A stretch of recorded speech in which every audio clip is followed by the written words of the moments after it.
Assalamualaikum warahmatullahi wabarakatuh.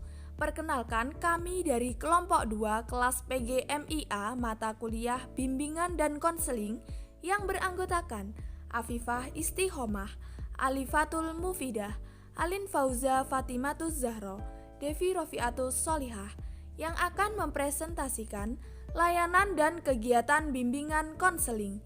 Dosen pengampu Dr. Muhammad Ali, MPD.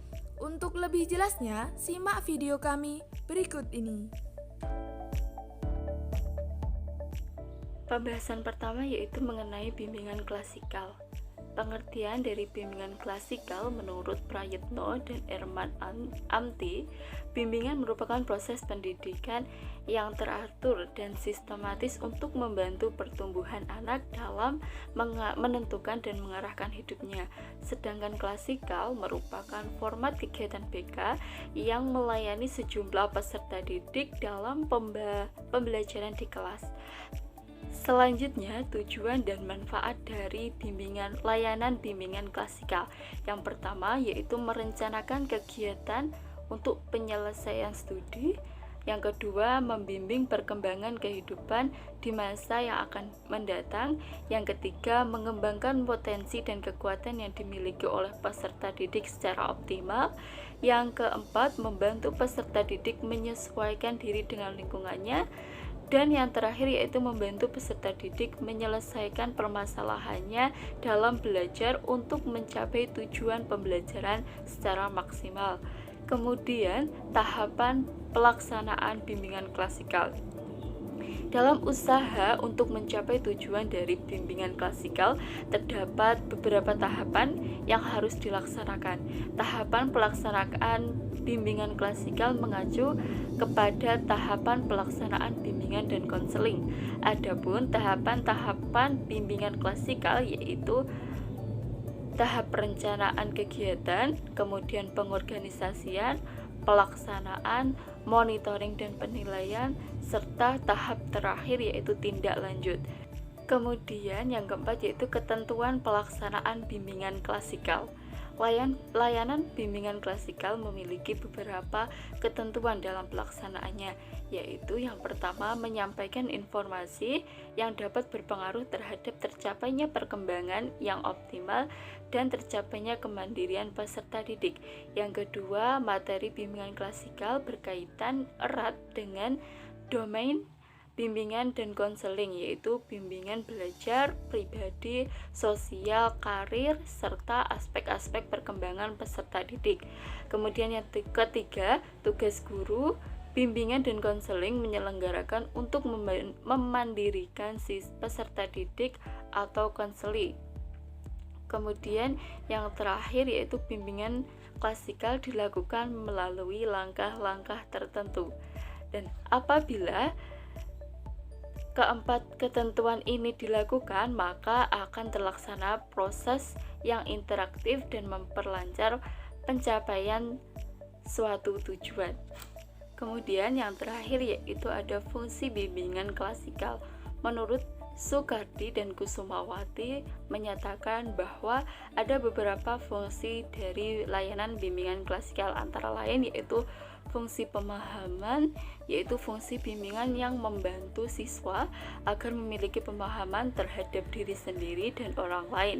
Kemudian fungsi pencegahan. Fungsi pencegahan ini yaitu fungsi bimbingan yang akan menghasilkan tercegahnya atau terhindarnya siswa dari berbagai permasalahan yang mungkin timbul. Kemudian yang ketiga yaitu fungsi pengentasan, yaitu fungsi bimbingan yang akan menghasilkan terentasnya permasalahan sosial yang dialami oleh siswa. Kemudian yang terakhir yaitu fungsi pengembangan. Fungsi pengembangan ini yaitu fungsi bimbingan yang lebih produktif dari fungsi-fungsi lainnya. Diharapkan dapat berkembangnya potensi dan kondisi siswa dalam rangka perkembangan dirinya secara mantap dan berkelanjutan. Baik, selanjutnya yaitu layanan orientasi, di mana layanan orientasi ini merupakan layanan bimbingan yang dilakukan untuk memperkenalkan siswa baru atau seorang terhadap lingkungan yang baru dimasukinya. di mana layanan orientasi ini dibagi menjadi 3. Yang pertama yaitu layanan orientasi di sekolah, yang kedua yaitu metode layanan orientasi sekolah, dan yang ketiga yaitu layanan orientasi di luar sekolah. Adapun tujuan dari layanan orientasi ini, yang pertama memberikan kemudahan dalam menyesuaikan diri siswa terhadap pola kehidupan sosialnya. Yang kedua yaitu menyesuaikan kehidupan belajarnya. Dan yang ketiga yaitu memberikan pemahaman. Sehingga dapat disimpulkan bahwa layanan orientasi ini bertujuan untuk membantu individu agar mampu menyesuaikan diri terhadap lingkungan atau situasi yang baru. Seperti itu. Selanjutnya yaitu teknik layanan orientasi. Di mana teknik layanan orientasi ini yang pertama dengan penyajian. Penyajian ini dilakukan dengan ceramah seperti itu. Yang kedua yaitu pengamatan. Pengamatan dilakukan dengan melihat secara langsung dari objek yang diamati. Dan yang ketiga yaitu berpartisipasi. Berpartisipasi ini dengan melibatkan siswa atau seorang dalam suasana kegiatan. Yang keempat yaitu studi dokumentasi. Studi dokumentasi ini dengan siswa itu dituntut untuk membaca dan mempelajari. Dan yang kelima yaitu kontemplasi. Kontemplasi ini dengan memikirkan dan merenungkan secara mendalam dari layanan yang telah diberikan tersebut. Selanjutnya yaitu layanan informasi.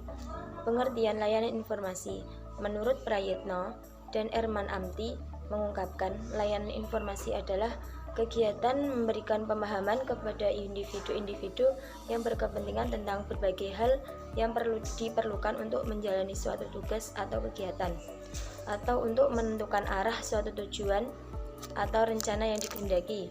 Dengan demikian, layanan informasi itu pertama-tama merupakan perwujudan dari fungsi pemahaman dalam bimbingan konseling. Layanan informasi itu bimbingan dan konseling yang memungkinkan peserta didik menerima dan memahami berbagai informasi seperti informasi pendidikan tinggi dan informasi jabatan yang dapat digunakan sebagai bahan pertimbangan dan pengambilan keputusan untuk peserta didik. Tujuan layanan informasi yaitu untuk membekali para siswa dengan pengetahuan tentang fakta dan data tentang pendidikan di sekolah, pekerjaan, dan bidang perkembangan pribadi sosial. Layanan informasi yang diberikan oleh guru bimbingan dan konseling bertujuan untuk membekali siswa dengan pengetahuan tentang pendidikan di sekolah, pekerjaan, perkembangan pribadi, sosial, dan sebagainya, itu dengan maksud untuk membantu siswa agar dapat memahami berbagai hal yang diperlukan dalam rangka pengembangan potensi dirinya. Layanan informasi adalah bagian dari layanan dan bimbingan yang mengemban sejumlah fungsi yang dipenuhi sepenuhnya melalui pelaksanaan kegiatannya. Menurut Rianto, menyatakan fungsi utama bimbingan yang didukung oleh jenis layanan informasi ialah fungsi pemahaman dan fungsi pencegahan. Fungsi pemahaman adalah fungsi bimbingan dan konseling yang akan menghasilkan pemahaman tentang sesuatu oleh pihak-pihak tertentu sesuai dengan kepentingan pengembangan peserta didik. Sedangkan fungsi pencegahan menurut Hilbana S. Rahman adalah pemberian bantuan agar tercegah atau terhindarnya peserta didik dari berbagai permasalahan tersebut timbul, sebab pencegahan lebih mudah daripada penyembuhan. Selanjutnya yaitu layanan penempatan dan penyaluran. Layanan penempatan dan penyaluran bimbingan yang memungkinkan peserta didik memperoleh penempatan dan penyaluran yang tepat. Misalnya, penempatan atau penyaluran di dalam kelas, kelompok belajar, jurusan atau program studi, program pilihan, magang, kegiatan ekstrakurikuler, sesuai dengan potensi, bakat, dan minat, serta kondisi pribadinya. Berbagai hal seperti kemampuan, bakat, dan minat tidak tersalurkan secara tepat. Kondisi seperti ini mengakibatkan yang bersangkutan tidak dapat berkembang secara optimal. Layanan penempatan merupakan layanan untuk membantu individu dalam memperoleh tempat bagi pengembangan potensi yang dimilikinya, dan bertujuan agar setiap siswa atau individu dapat mengembangkan diri secara optimal sesuai dengan potensi dan kekuatan yang dimilikinya. Setiap individu diharapkan menempati kelompok, jurusan, program studi, serta saluran kegiatan yang memungkinkan mereka mengembangkan segala kemampuan pribadinya. Layanan penempatan penyaluran memungkinkan siswa berada pada posisi dan pilihan yang tepat, yaitu berkenaan dengan penjurusan, kelompok belajar, pilihan kerja atau karir, serta kegiatan ekstrakurikuler dan pendidikan yang lebih tinggi sesuai dengan kondisi fisik dan psikisnya. Fungsi utama bimbingan sendiri didukung oleh layanan penempatan atau penyaluran, yaitu fungsi pencegahan dan pemeliharaan. Materi yang diangkat melalui pelayanan penempatan dan penyaluran ada berbagai macam. Yang pertama, penempatan dan penyaluran siswa di sekolah, meliputi pelayanan penempatan di dalam kelas, pelayanan penempatan dan penyaluran ke dalam kelompok belajar, pelayanan penempatan dan penyaluran ke dalam kegiatan ekstrakurikuler, dan pelayanan penempatan ke jurusan atau program studi. Selanjutnya yaitu layanan belajar. Bimbingan belajar merupakan salah satu bentuk layanan yang penting diselenggarakan di sekolah. Pengalaman menunjukkan bahwa kegagalan-kegagalan yang dialami siswa dalam belajar tidak selalu disebabkan oleh kebodohan atau rendahnya. Selanjutnya yaitu layanan belajar. Bimbingan belajar merupakan salah satu bentuk layanan yang penting diselenggarakan di sekolah. Pengalaman menunjukkan bahwa kegagalan-kegagalan yang dialami siswa dalam belajar tidak selalu disebabkan oleh kebodohan atau rendahnya inteligensi.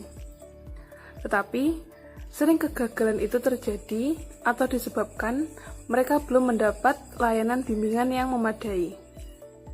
Bimbingan belajar adalah bimbingan yang diberikan oleh orang yang ahli, baik itu individu atau kelompok, yang mengalami masalah yang dihadapi dalam belajar, sehingga setelah melalui proses perubahan dalam belajar, mereka dapat mencapai hasil belajar yang optimal. Prestasi belajar adalah sebuah kalimat yang terdiri dari dua kata, yaitu prestasi dan belajar.